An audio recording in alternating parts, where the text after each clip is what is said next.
how's it going? Here we have a massive school of bumpite parrotfish, the largest species of parrotfish. And they don't just eat this algae embedded in coral, but they eat live coral too.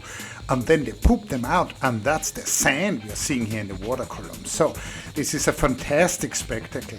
These are fished out in so many other places in the Philippines. So it's amazing to see them, and I don't mind the poop. So here there is a massive school of triggerfish, Odontos niger, and they're on top of this coral reef here. And here we have cornet fish, and normally they're solitary, but here they're schooling.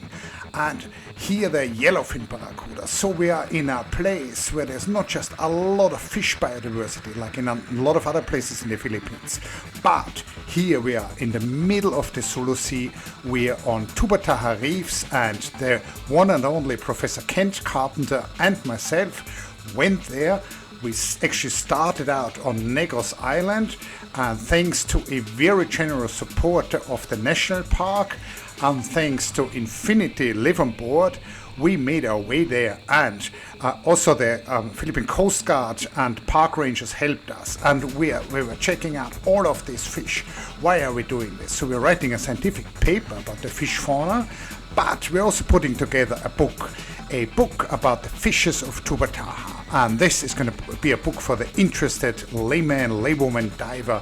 And so there's so much to see, not just the big fish, an amazing amount of these beautiful angelfishes, and like this blenny before.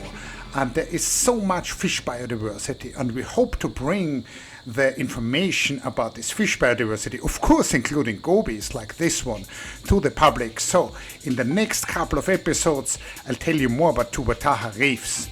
Check back soon and enjoy this shark.